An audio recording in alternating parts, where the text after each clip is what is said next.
Kite Man. What do you know, Joker? I know what little there was in the Harley Quinn TV show, because up until that show, I didn't know he was a thing.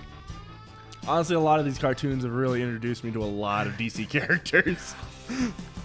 Once again, he's one of those characters where I'm like, I knew of him. I mean, of course you did. You have a very vast and varied knowledge of comic characters. Yeah, I'm like, I knew of him, but like, I assumed, and I was right, I assumed he was a joke character, kind of like Condiment King. Because Condiment King is one of those other ones, yeah. I'm like, I assumed he was like that, and then I'm like, oh, I was right. Okay, cool, I was right. 100%. So, yeah, folks, let's get into this week. We're talking about Kite Man. Hello, folks. This week we're talking about Kite Man. If you like the episode, give us a like, share, follow, and welcome back. So let's start out real world. So Kite Man first appears in Batman issue number 133, August 1960, and was created by writer Bill Finger and artist Dick Sprang. Honestly, I'm surprised he's that old. I'm surprised, but I'm not. It's one of those like, yeah, I could see him being that old in that era where they were just throwing things on the wall. And they're like, yeah, we did just talk about that last week with Plastic Man. They're all over the place in the 60s and 70s. Yeah, like it's definitely around that era where I'm like, I could see it, but also, I'm also shocked that he came around. He's been around that long. Yeah. And he's been utilized since. And fairly decently, too. Yeah. Which is weird. So he would subsequently appear also in Batman issue 315 in September of 1979 by Len Wein. Yeah. So, yeah. Tony Isabel would use the character in Hawkman issue number 4 in November 1986 and gave him the real name Charles Brown, as well as introducing the idea that he was a joke villain. Which I feel like a lot, like the smart move there was like a lot of those characters from that era just died out and became extinct because the writers were like, well, they're supposed to be serious, and if they're not serious, we're just going to get rid of them. And this guy's like, why don't we just make them a joke? Right, it's like that seems to be the best way to get some of these minor characters to survive. Yeah, which, we saw last week with Plastic Man. Perfect. But I do also like that he managed to get into another comic before he became that joke. Right. So following this, though, he was primarily used as a minor character until Tom King featured him in his run on Batman in the DC Rebirth era. So also, real quick, since he changed his name, the Charles Brown I did find, that is a reference to Charlie Brown. Like, straight up, the writers are like, yeah. I mean, that's pretty cool. Right? Random, but cool. It's one of those, I'm like, how did I never put that together? Because there'd be no reason to put that together. Like I said, that's a very random and out of the side reference. Yeah, true. Okay. So, that's all we really got for Real World. Yeah, he has no real world history. So let's get in universe. So in his first appearance, which he announces in Batman issue number 133, he first drops tear gas from his kite to steal a precious ruby, then frees mobster Big Bill Collins, nearly killing Robin along the way and capturing Batman. So honestly, for the fact that he became a joke character, not a bad original go. I mean, for your first appearance, that's pretty impressive. Right? But now I'm curious, when it says that did he announce that he was dropping tear gas? I'm wondering what that was about. So, foolishly, leaving mobsters to guard Batman's room, on his return, Kite Man is defeated when Robin returns, frees Batman, and then they use his own amazing kite weapons against him, leaving a kite plane trophy on the Batcave wall. Yeah. I mean, it fits with some of the most random stuff in that cave, so... I mean, they got a T-Rex. And a giant coin. I was going to say the giant coin. So writer Len Wein brought him back in a story about payroll heists. Seems kind of... I mean, it is a random character, so I guess being on a random story works. Yeah. Like, I scraped together what I could, folks. So, Hawkman, Hawkgirl, and Zatanna would confront him again in Hawkman's title. His real name is revealed, as well as a childhood fascination with kites. He is victorious and jumps into a tree.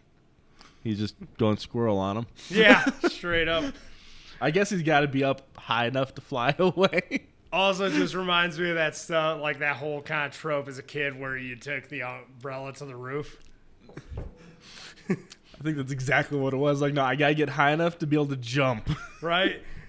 So, Kite Man is one of many criminals to take advantage of the supervillain-friendly atmosphere of a fictional country of Zendaya. He ends up joining his sports team and later becomes involved in a fight against an invading troop of superheroes. I have no idea what that story plot is revolving around. That's one of those ones where I'm like, okay, I know comics. I have no clue what's going on now. Right, but I do love that there is a super villain-friendly country. Yeah, right. That they just, like, all hang out in. It's kind of cool. Almost like the, I guess, premises of the Harley Quinn show. A little bit, yeah. Where they all just kind of hang out. I like it. So in Infinite Crisis, Joker reports that Brown was thrown off Wayne Tower without his kite by Deathstroke after he refused to join the new society, secret society of supervillains. I mean, I guess I'm not surprised with Deathstroke doing that. Yeah. I mean, he is kind of a dick. Yeah, Deathstroke. Someday we'll do an episode on Deathstroke, but not anytime soon. So Brown, however, survives his fall and reaches some low rank in the post-crisis Gotham City underworld in the pages of the weekly series 52. He is captured alongside Sewer King, Dawson Lamel, the Squid, and Mirage. As with the other prisoners, Kite Man is killed and eaten by Bruno Mannheim upon refusing to side with him. Wow, that's a dark end. That really is. Holy cow. So messed up. Oh, so, but don't worry. The DC always rebirths things. Because, you know, DC can't let things die. Yeah. So in DC Rebirth, in a story set during the early years of Batman's career, it is revealed that he studied wind in school. He was a divorced father, became an alcoholic, and began a life of criminal activities, eventually being recruited by the Joker to design the Joker Mobile. And I feel as though this is when he was really kind of just like, they're like, yeah, we're going to make the joke now. So during the War of Jokes and Riddles, he becomes encircled by Batman, who commands him to get the Joker's phone number and later to meet him. Shortly after, the Riddler kidnaps Charles, wanting to know about his future meeting with the Joker. So yeah, that whole comic storyline is a pretty chaotic, lot of bells and whistles going on. Yeah, but it's going to continue to get worse. Yep. So after being freed, he is kidnapped again, this time by the Joker, who tells him about his encounters with Batman and the Riddler. He is then forced to serve as a suicide bomber by the Joker to kill Batman, but realizes the bomb is fake. Charles Brown Jr., his son, is poisoned by the Riddler and subsequently dies. Wanting to get revenge on the Riddler, Charles Brown creates a persona of Kite Man to join the Joker's side. I love how he just was getting passed around by like some of the biggest names in Gotham. Oh, right? Which just adds to the joke. And here's the punchline, folks. So after a scuffle, the Riddler then reveals that the creation of Kite Man and his own defeat at Kite Man's hands was part of an unsuccessful plan to solve the Joker's depression and make him laugh again. Fun fact, he killed his son by poisoning the kite string. Interesting. That's, yeah. Yeah, that is one wild ride of a story. Yeah. And just because Riddler was like, I need to solve the Joker's depression, which is weird because Riddler and Joker have never exactly been, they've always kind of been the same, and that's always created friction. Yeah. So I don't know why they're trying to help each other. Okay, so yeah, let's get into powers and abilities. Excellent hang glider pilot, uses a variety of gimmick kites. And I hope he's a good hang glider pilot to be a kite man. Kind of have to be. Right? Oh, man. He was the perfect character to bring in the Harley Quinn series. I'll just say that. He really was. They couldn't, especially with the way they portray everybody. It doesn't seem like he's that much different than what he actually was in the comics. Yeah. Not at all. Heck yeah.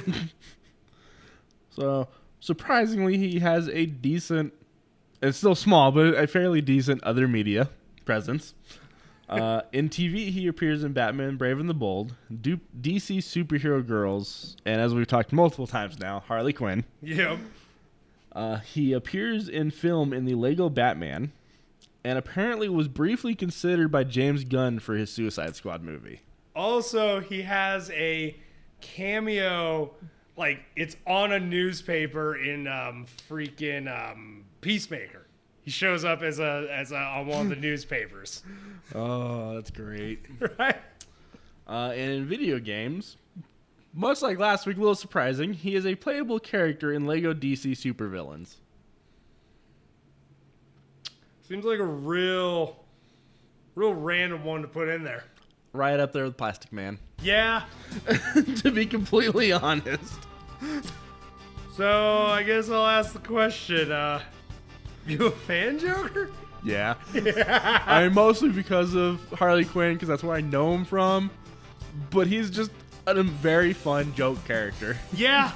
He's just kind of just there. So dumb, he's great. I love it. I'm a fan too. For anyone that's still listening, if you got something out of this, enjoyed the episode, or even liked the character before from a movie, comic, cartoon, hell, even that t-shirt that you saw one time, you're a fan too. If you want to jump on this train, why not subscribe and share with a friend?